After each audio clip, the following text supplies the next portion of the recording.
Michal Rachon is a Polish TV presenter who worked for many years on the public broadcaster TVP. In the past, he was an activist for PiS, the Law and Justice Party that led Poland's previous government. His coverage of the Ukraine war has been described as courageous, informative, and refreshing. And he has been a guest on Joseph Lindsley's show several times, I believe. And of course, those watching this channel will be familiar with him as he is a regular guest on Silicon Curtain. Michal, welcome to the channel. Welcome. Thanks for having me. Hopefully that description, although it doesn't do justice to your full resume, hopefully that wasn't incorrect. Yeah, everything is correct there. No mistakes. Joe and I, we've been actually chatting since the invasion, the Russian invasion on Ukraine began, and we usually meet on Mondays on my program Rachon. Back then in TVP, now in Telewizja Republika, and this might be the additional information. I do work in the private TV station Telewizja Republika, and I try to basically do the same things that we've been doing, also on the subject of Russian imperialism and aggression against the states, and in general against the West. And that, of course, is the common topic here. This is the interesting topic where we're converging here. And I think it's fascinating that, you've got Joseph Lindsley, definitely more on the sort of right of politics. You've got me, who's a sort of classic, sort of soft British, sort of centre-right kind of liberal. But on the issue of Ukraine, Russia, and to an extent issues of democracy and freedom, we find a lot of common ground. Is this been a sort of common experience for you as well, that people, when they can put aside their partisan differences, actually there's a lot we can actually agree on and work constructively on? I'm happy that you touched upon this subject, because in a way, in the world which is divided so heavily, politically divided, all the democracies are heavily divided, and my home country, Poland, is of course, as United States. I'm right now in Washington, which is United States is also a very strongly divided political country. And what is interesting, and what was one of the first takeaways from the days when the 2014 war of Russia against Ukraine turned out to be a full-scale invasion in 2022, and the whole world just took the focus on Ukraine was reasonably bigger than back between years 2014 and 2022. I realized that no matter what are the political views of the people that I talk to on my program, the number one thing is memory, or actually refreshing of memory of the Soviet times. And back in the Soviet times, I was a kid back then. I was born in 1978. So when the communism collapsed, I was 11 years old, but I was already interested in politics. And when I got back to those times, when I read news and read the archives of that time, it's clear to me that support for the people who were like myself behind the Iron Curtain, from the perspective of Western countries back then, NATO countries, whatever you call it, was actually also a support across the political divisions. We do, of course, have memory of certain politicians who were instrumental and fundamental in a way in destroying the curtain, the Iron Curtain, collapsing the Soviet Union. But yes, that's absolutely an important observation, that when it comes to analyzing and supporting Ukraine in its effort in the fight against the Russian aggression, it's really no matter if you are. It's not that important if you are leaning to left or you are leaning to right, as I do. I'm a conservative, because the freedom is the bedrock of our civilization. And I perceive the whole Vladimir Putin's master plan, which is actually a continuation of the master plan of Vladimir Ilyich Lenin, of Joseph Stalin, of all the rulers of the Soviet Empire, is the attack on the fundaments of our common culture, civilization. In a way, this is what we are actually facing. My point of view on this is that we are actually watching the multi-front war against Western civilization, and the Ukraine war, Russian attack against Ukraine is probably one of the most important. It's funny you should mention that phrase because I'm running an event in Berlin on Friday, and it's called A War on All Fronts. So yeah, I think we're definitely aligned on that. And of course, the big attention that's paid, well, unfortunately, well, I'll ask this question in a minute because there may be different focus in media in Poland that's much closer to the pointy end than in Britain. But certainly Ukraine is sort of starting to fall off the news cycle. But when it is the news cycle, it really focuses in on, you know, the obvious stuff. It's the HIMARS strikes, it's the Kerch Bridge, it's these are the only things that really get attention. Yes. Let me follow up the thing you mentioned about the obvious military successes of Ukraine, because this is something very, very important and very interesting. When I'm analyzing the viewership ratings and the YouTube ratings of the program that I used to run on TVP World for almost 3 years, it was stunning that when this war broke out, the whole world was actually watching every bit of every tiny information about what was going on back there. And in a way, we are seeing right now with some obvious struggles, like the situation on the front line, like the situation in Bakhmut, situation in Avdiivka, all the things that people who are familiar with the situation in Ukraine know. But on the other hand, we hardly have any news about the fundamental change of the situation on the Black Sea.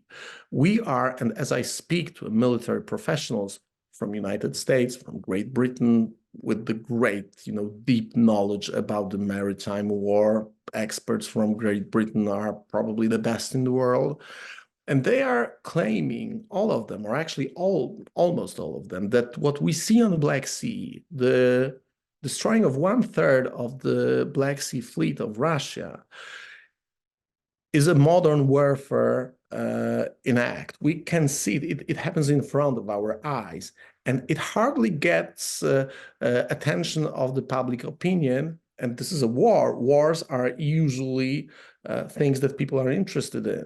The problem is that this is a war that is actually prolonged. It lasts until 2014, and people tend to lose that context. But if we think about 2 years of naval warfare, the naval drones that are developed, we do have the third generation of the drones that were invented in a way by the Ukrainian military forces, I'm sure with the support of the West.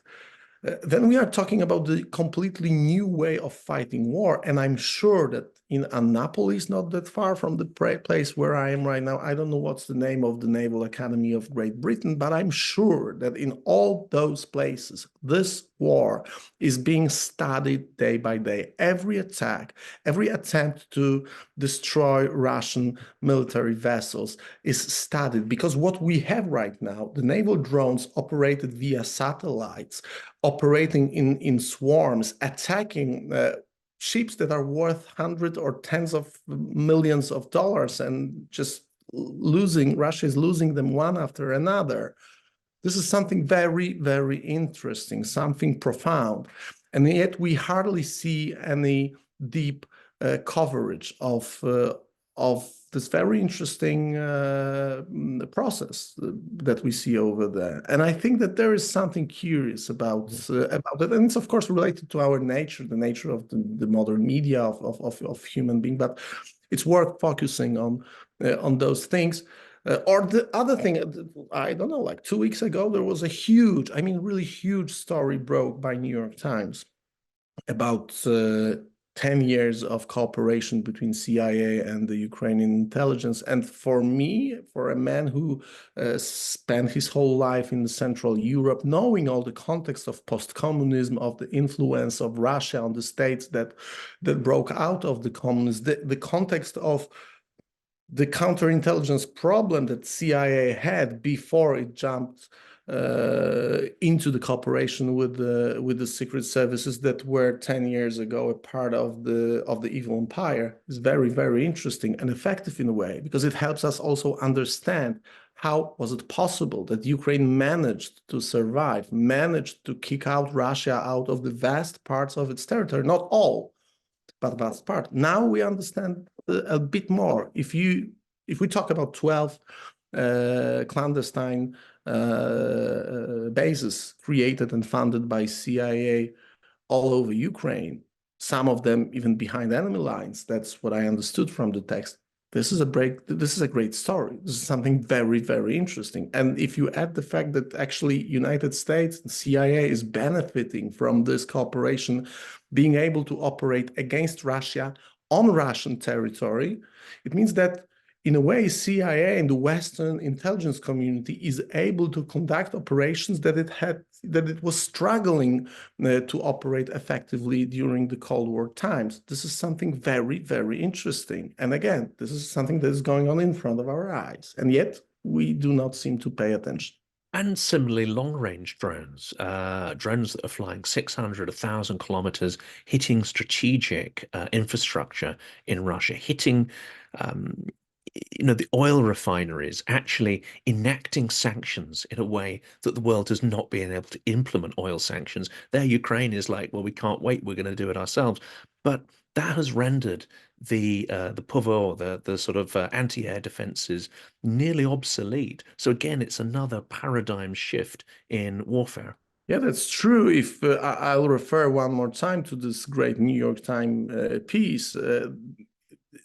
If our viewers didn't read it, I highly recommend it. If you are interested in the situation in Ukraine, if you do not have this puzzle, this part of jigsaw, you will have problems understanding the true nature of what we see. Part of those drone operations are obviously, and that's the takeaway from the text, were operated from the bases that were funded, established, and I believe operated in a way at to some extent with the cooperation of the Western intelligence agencies. And that tells us a lot. That tells us about the level of danger that we are talking about, and people who are running this kind of organizations, like the big intelligence organization, are counting and balancing the risks. So if they decided to run this kind of operation, to build the defense strategies against the upcoming Russian invasion, and they managed to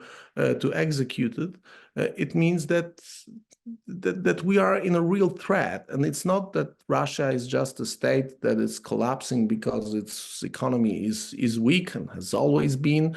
It's still a country with a long-term strategy of influencing the West on many, many fields, not only on the military field, not only on the battlefields of Avdiivka, Bakhmut, or in Crimea, Luhansk, or Donetsk, and we have to be aware of it. We are in Central Europe. We are in Poland.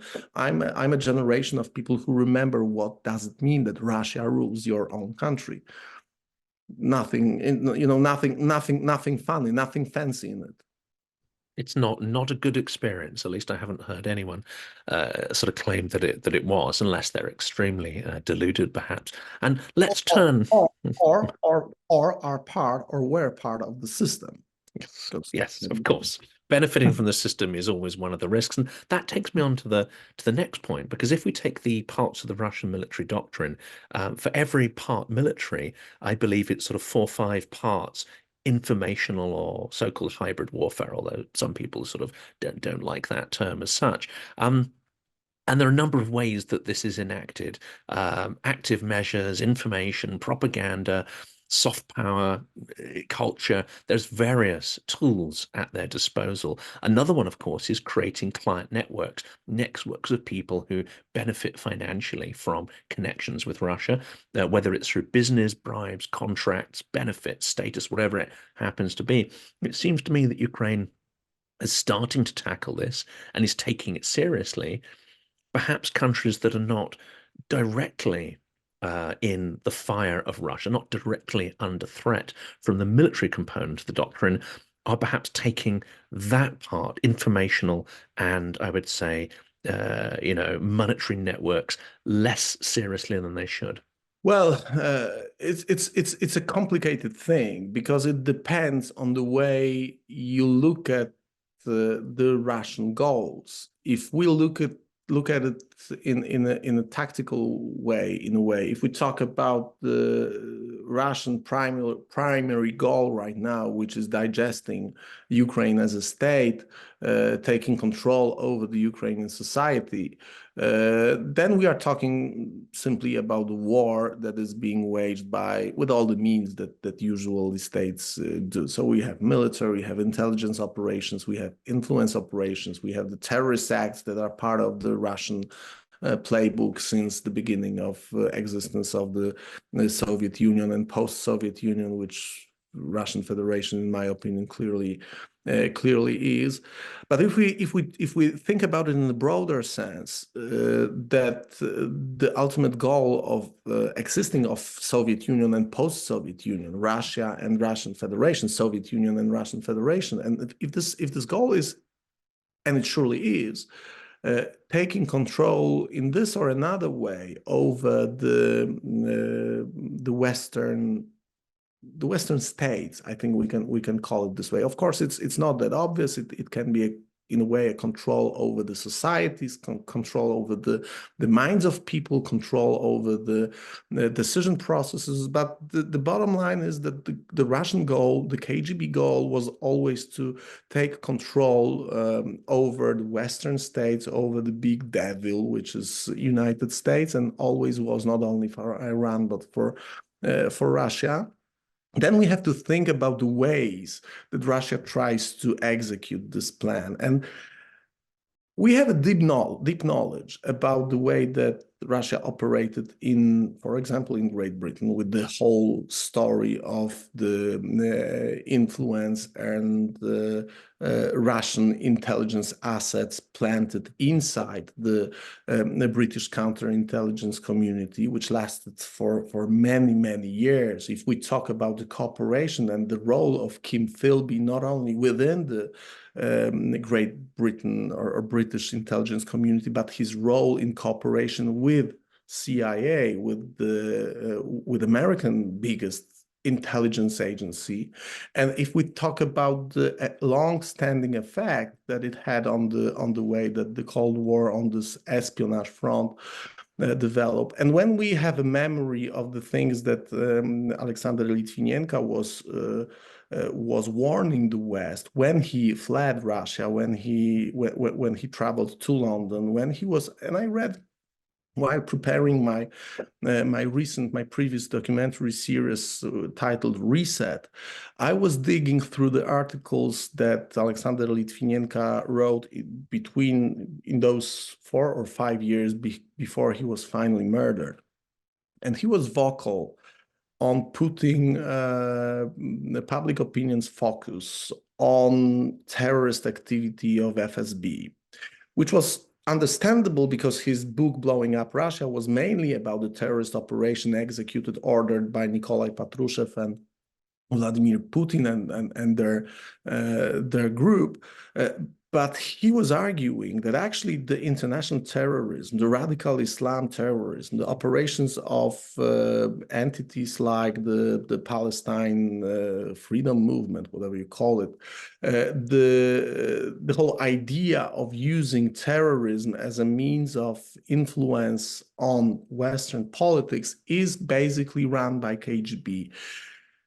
And he claimed that this is a pattern that people tend not to treat seriously. In his opinions, and there are lots of texts that he published about it, was that if we do not understand that this is the way that Russia operates on our backyard by terrorist organizations that we think are just Islamic organizations and nothing more, we are missing the point. Because if we think about trying to erode our social fabric on so many fronts, religious, cultural, economical, political, then we are missing the whole wave, which is actually a big part of those methods that Russia is using. And then when he died, when he was killed in 2006, which is sad, that was exactly the moment when Western Europe started its reset policies. We had an obvious assassination with using a radioactive polonium in the very center of London, with all the proofs that we had. We could trace, as you know, as our viewers know, we could trace it to the single people and single aircrafts that were carrying those people back to Moscow. It was the same time when my government back then, Polish government, was running a policy of dialogue with Russia as Russia is. It was, I believe, February 2007 when Vladimir Putin was invited to the Munich Security Conference, and he gave this, this incredible, in a way, unbelievable speech that he started saying that he hopes that the host of the conference will not put the red button and will not cut him off because what he wants to say. And what he actually said that day was announcing that he is on war against the West. And the people he was talking to were the political leaders of our Western community, the heads of states, the ministers of foreign affairs, the ministers of interior. I was talking to a man who sadly passed away a few months ago, Wolfgang Schäuble, former high figure of German politics, Minister of Finance, Minister of Interior, man with a deep knowledge about Russia, and he was attending that conference. And when I asked him what were they thinking, they even didn't realize that this is basically what happened. So the war was announced and no one paid attention. Everybody just moved to eat their lunch during the same conference and moved to another panel. And that was exactly the time when Anna Politkovskaya was killed. It was the time when Ahmed Zakayev was screaming and trying to concentrate the world attention on the 300,000 victims of the Chechen war. It was a year before Russia attacked Georgia. And it was all clear. And that was the man who said that the biggest geopolitical catastrophe of 20th century was dismantling of Soviet Union. If that's his take, it means that the state he is trying to build, and he is trying to rebuild the Soviet Union, the goals of the state are the same. And really, the goal is not to control Ukraine. Ukraine is, of course, important. But the Soviet Union wasn't Russia plus Ukraine. Soviet Union was a kind of political entity that controlled as a huge prison half of the world, half of the Germany. And the goal of this Soviet evil empire was to destroy another half that it didn't control. It was stopped in 1989, but I'm worried that we are on the same war right now. The problem is that people always tend to think that, for example, China with its communist people China, the same communist party that was ruling during the communist times, and Soviet Union, post-Soviet Union, Russian Federation are something different. Those are two sides of the same coin. I know that people laughed at George W. Bush when he was talking about the axis of evil. What else is it if not an axis of evil? And when we look at the choke points of the global security map right now, we are talking about exactly the same players, the same places. We got the same Ukraine, we got the same Israel, we got the same on the Red Sea with our ships being bombed by Iran simply. I know that they claim that this is sometimes some Houthis, but it's like claiming that Crimea was, or Luhansk was controlled by the little green man and Russia had nothing to do with it. We got China, we got Taiwan. This is the same. I call it Cold War overtime, because that's basically what, in my opinion, it is. And the difference, of course, is that the Soviet Union was trying to convince us of something. It had an ideology. Whether you can argue whether that ideology was put into practice or not, it's my belief that it absolutely was not. But it certainly had an ideology that it wanted us to believe it had. It wanted to have some kind of clothes of legitimacy. So in some kind of ways, the Soviet Union didn't behave as much as a mafia state as modern Russia does. And the trouble is, because it's not pushing an overt ideology, but is seeking, as you say, to use various tools and methods to subvert our institutions, to degrade our democracy, it's quite happy to put on the clothes of the left, of the right, religious clothes, whatever it will take to divide and Well, conquer. use every ideology instead of one that can Yes. be easily destroyed with the logical arguments. I wouldn't agree that Soviet Union was not behaving like a criminal organization. Well, I used to live in this under the regime of those murderers, thieves, and terrorists. This state, this whole organization was a criminal organization from the very beginning. They just used Marxist ideology to justify their actions. But the problem is that Russia today is a KGB state.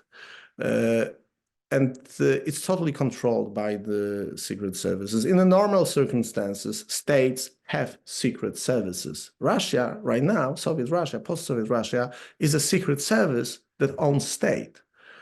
And if we think about this logic, secret services behave in a certain manner, KGB behaved in a certain manner, and now Russia behaves in a certain manner if the president of the state is a colonel of this secret service. Absolutely. I mean, this is Yuri Fyshinsky's. A great man, great by him. I don't know the English title, but in Polish it was translated to the Corporation of Killers, which basically Russia is. And another aspect that we were touching on was divide and conquer. And of course, it puts on various clothes. And that does seem to convince people. Now, whether it's direct financial interest or whether people think that by aligning with Russia or aligning with Russian interests, they can subvert their own internal politics. We now see genuine issues, internal domestic issues, being weaponized, and we see Russia trying to sort of drive a wedge between our societies and fracture our political systems. That is most visible in the US, where you currently are. But from an outsider's view, it seems to me that Poland is also very much the subject of Russia trying to weaponize, leverage, escalate internal problems. We have the trucker strike, we have the farmer strike, and many people who, are more immersed in Polish politics will be a little outraged at this and say, "Oh, but hang on a second, there's real problems here." I'm glad that you are touching upon this problem, because this is to understand the context. We have to try to focus out and try to look at it from a wider perspective. Yes, that's true. Polish truckers and Polish farmers are protesting, but they are protesting for a certain reason. The thing is that for 2 years of this Russian aggression against Ukraine, we've been taught, the whole Europe. I remember myself doing programs about the closing of the Black Sea grain export lines, and that the solution that we were talking about were opening the transfer corridors through my country, through Poland, to the Gdańsk, where I was born in, to the port in Gdańsk, to transfer those goods to the markets that Ukraine was active on in Africa, in the Middle East. And when the whole world was watching it and discussing the way it should be done, when we opened our borders to the millions of refugees, we did that because we understood the nature of the tragedy that Ukraine, our partner, our nation, our neighboring nation, is suffering from. The European Union decided silently, quietly, not to open the transfer corridors, but as it was actually stated a few weeks ago in the same Munich conference by the people who were attending the panel about this issue, that Ukraine was invited, the Ukrainian grain market was invited to the common European market of the agricultural products. And that immediately caused and made Polish farmers pay for this policy. So it wasn't anymore about opening the transfer corridors for Ukrainian grain to transport it to the markets that Ukraine lost because of Black Sea blockade by the Russian Navy.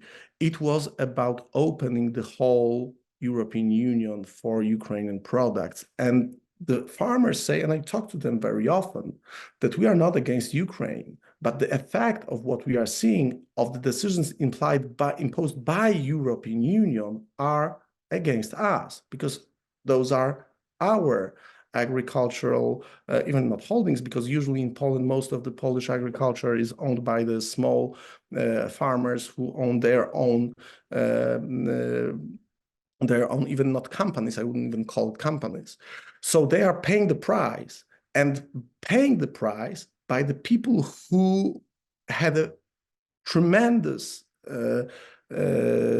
effect, or who was actually those who are doing everything to help Ukraine in the first 2 years of war, are now those who are paying the price for this and are blamed and framed by Russia, by Russian assets, as those who are responsible for the Russian invasion against Ukraine, because Polish farmers are framed in this way by, in my opinion, also people who are playing in the Russian orchestra, because this is also a very typical way of building the narratives by the Russian operators of active measures, to frame the people that are difficult for Russia as opponents as Russian assets. It happens very often because Russia understands that framing someone as their asset is basically a thing that you can hardly operate on a,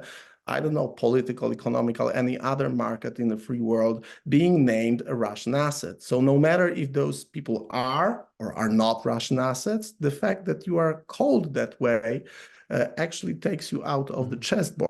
So this is a very difficult thing. And in my opinion, European Union got something to do here, because And isn't there more effective ways to run the protest, though? Because the optics of it for someone on the outside, or even someone who's sort of trying to look for the trace of Russian influence, there certainly is some evidence that a small number of truckers, a small number of farmers have connections with extreme right, pro-Russian Crimea parties. So if they're seeking to create this, it's been very, very easy for them to do this. And unfortunately, the mass of farmers have fallen right into that trap. And the fact that Russian grain seems to be getting through via Belarus, and it seems that potentially criminal networks, maybe even sort of bribery of officials, is involved in keeping that border open and the Ukrainian one closed. The optics of it are awful. I mean, in some ways, I would say deeply shocking and immoral that a country at war is being choked of its essential supplies. I'm glad that you are touching upon the subject, because we are getting close to the true extent of the influence of Russia inside the European Union, inside the states that you wouldn't even think of as states collaborating, should I say, with the Russian regime. So it's very interesting. So let me start with this. In Poland, the support of Ukrainian fight against Russia is roughly on a level of 75, 80, 85%. It differs from time to time. There are, of course, tensions, difficult history, tragic history between Ukraine and Poland, but generally that's the level. Do you know what is the level of support of the farmers' protest? Oh, I do not know. 85%. 85. It's a similar kind of level. So those are, if we are not talking about, I don't know, 30% and 30%, so those could be different people. If it's 85%, in general, it means that people support Ukraine in its fight against Russia, and at the same time support farmers' strike, and they supported for a certain reason. First of all the humanitarians, as you know, as people know, all the humanitarians and all military transports are being transferred through the blockades. But the most important thing, that you are right, there are several people, and minor, I mean tiny, I would even call it this way, political organizations that are openly pro-Russian, because to be honest, in Poland, you cannot win any election, even local election to your local city council being openly pro-Russian. I mean, it just doesn't work here. We do have memory of 200 years of being enslaved by Russia. So even if you have some small political parties or political figures within political parties that are pro-Russian, you're like 99% that those are indeed Russian assets. But that's not the big problem, because it's obvious. If you have someone who claims, for example, that Vladimir Putin is not a war criminal, it's obvious, well, that's a Russian asset, that's clear. But if that would be only in a whole palette of assets of Russian Federation left in Poland after many years of this enslavement and 50 years of control of Russia over Polish society, 30 years of post-communism without lustration, without decommunization of the Polish secret services, Polish state, deep state, whatever you call it. So those assets are also placed in different places, in political parties where you do not have people who claim that they are supporting Russia. Very often, those are even people who think that they are trying to be in a spearhead of operations supporting Ukraine in certain manner. And the problem is that, as you mentioned, as Russia is playing on all the ideological front lines, is using different ideologies to confront them, to place their assets against each other, to create chaos, they are doing exactly the same on the political scene. So on one hand, they are using guys who are openly pro-Russian, who are obvious Russian assets, and they are using people who are allegedly their opponents, but they are controlled by them in a way. They are using the people who have mild views on certain issues. They are using people who have totally different views or no views at all on those issues. Another thing, do you think that this is difficult to close a border between Poland, Belarus, and close all the transportation from Russia to Germany? Because I do not think it's difficult. I think it's very easy. Yes, that, but not so difficult. I live 200 kilometers from the border between Belarus and Poland, and my daily commute is on one of the routes that if you want to travel from, I don't know, from Minsk to Berlin, you would probably take the freeway that I usually travel to my work. Since the beginning of the latest phase of this war, I cannot say that it happened all the time, but from time to time, I overtake trucks with the Russian license plates. And I was arguing for a very long time that this traffic should be totally stopped. I mean, no traffic from Russia to Poland, zero, as we are at war. We are target. The Russian Federation is running exercises on nuclear bombing my capital city, Warsaw. Why should we have open border of any kind with Russia? My view is that we shouldn't even have diplomatic relations with Russia, and I was vocal about it all the time throughout all the years of my journalistic career, so to say. I mean, the EU is a very leaky sieve, isn't it? If you just go beyond the direct borders and look at the exports to Kazakhstan and Georgia, Armenia, and other places, vast amounts of exports which are no longer morally acceptable to go directly into Russia are finding another route in.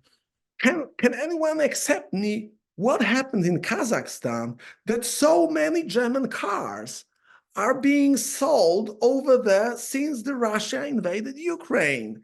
I assumed that Uzbekistan citizens, Kazakhstan citizens just became, millionaires, and they started buying Mercedes cars and all other stuff because those cars are very, very obvious example, but there are lots of examples. Buying a Kazakh coal, okay, Kazakhstan got its own coal, but the numbers are big and it's obvious what is going on. And the problem is that Europe, with its, and I mean Germany, most of all, because it was German idea, and I have lots of friends from Germany. I think that Germany is our partner in the European Union, very important partner. But on the other hand, we are talking about the state that no matter who was ruling Germany, was it a social democrat, Gerhard Schröder, or Christian Democrat, Angela Merkel, or again, Olaf Scholz with his, 1980s experience of protesting against NATO activities in Europe. I understand he was young and stupid, but all of those chancellors and the political machines behind them were moving day by day to establish Nord Stream, to create a company in Switzerland, Nord Stream AG, which is operating or was operating those two pipelines. And for many, many years, year and day after day, since the construction of this pipeline began on the 9th of April 2010, Germany was sending 100 billion euros straight to Vladimir Putin's coffer.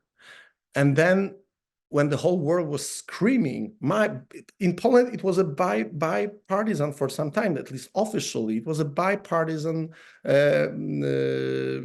agreement that Nord Stream and Nord Stream 2 should be closed. But the problem is that words were not in line with actions, at least when it comes to, and sorry to say that, to Polish Prime Minister back then, Donald Tusk. And I read tens of thousands of documents working on my documentary that showed that there was a huge difference between what they were speaking publicly and what they were doing in bilateral relations with Russia, for example. And the same goes with Germany.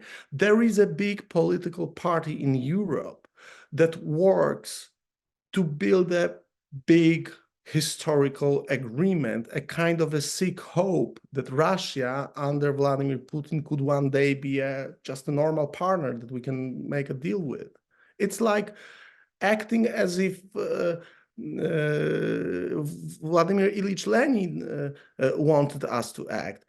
Those are his words. We are going to sell the rope to the capitalists that we are going to hang them on. Nord Stream was this kind of a rope.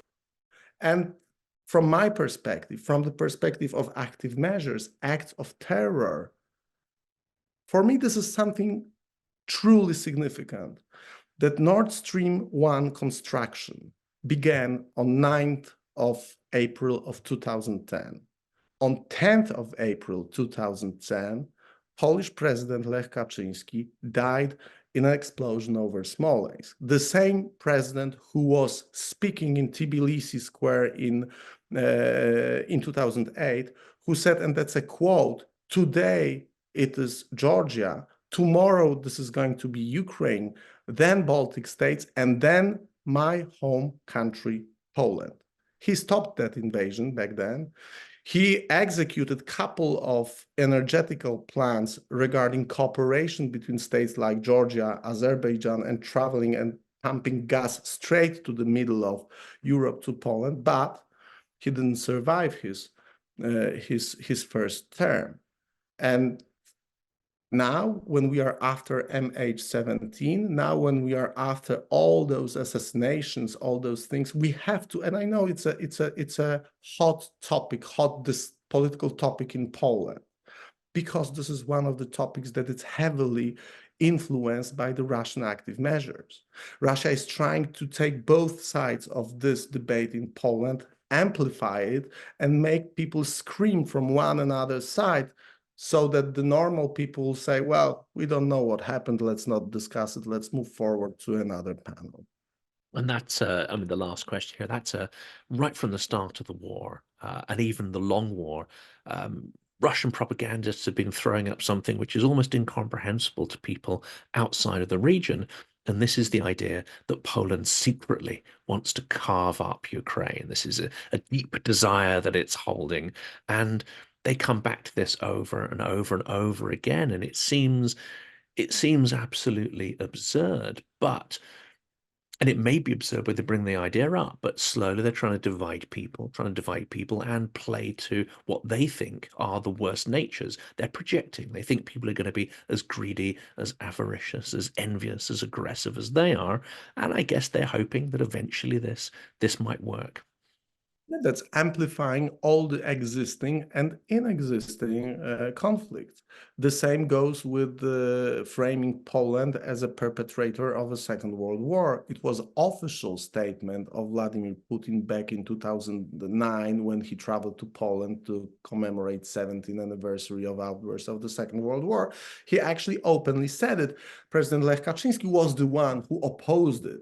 But they are using it very smartly. They are using, as the all lecture books of disinformation point. There is a great book by late General Ion Michail Pacepa and Professor Rychlak. The book was published in the United States when General Pacepa was still alive a couple of years ago, about the techniques of disinformation. And General Ion Michail Pacepa was the highest ranked communist general, intelligence general that defected to the West.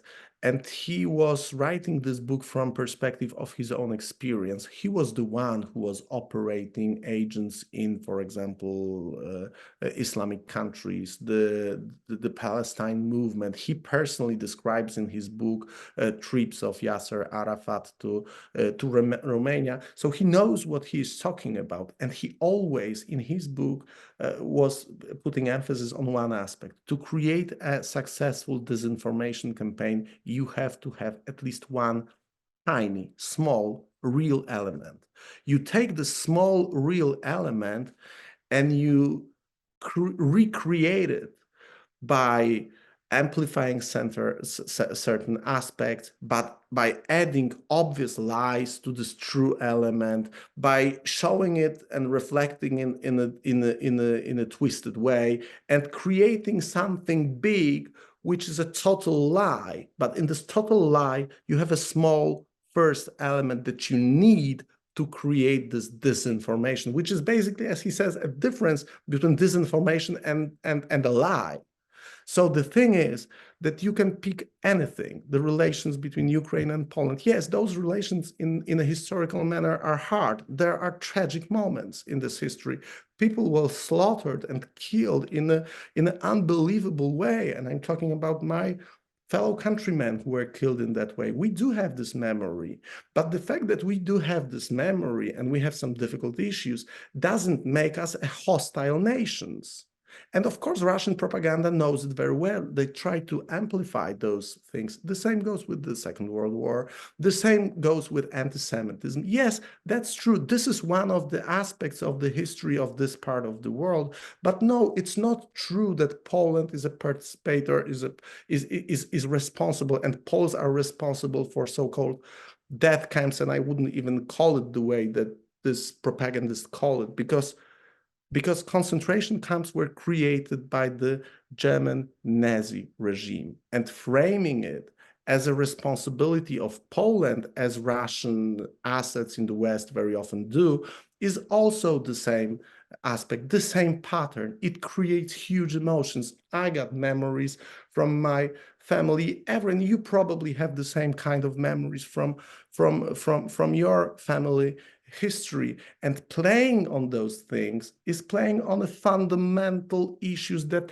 have to create conflicts, and creating these conflicts is a heaven for a KGB. officers operating in the states they do want to control. Absolutely. And they're fully aware of their own crimes and fully aware of the control they had over the territories and the crimes committed in them. And again, it's a form of projection, isn't it? I mean, the Polish military classes, administrative classes were executed summarily, and the same happened in the Baltics. So to then claim, Poland had agency over its affairs at the time, of course, is ludicrous. It's occupied. There's so many things we could talk about. I very much hope we get the chance to do that again. Events are moving incredibly And I hope quickly. that I'm going to host you on my program because Yes. I'm dealing with those issues. So expect an invitation. That'd be fantastic. I would look forward to it. Thank you so much, and good luck with your trip in the US. Okay, thank you very much. See you soon. Thanks for having me.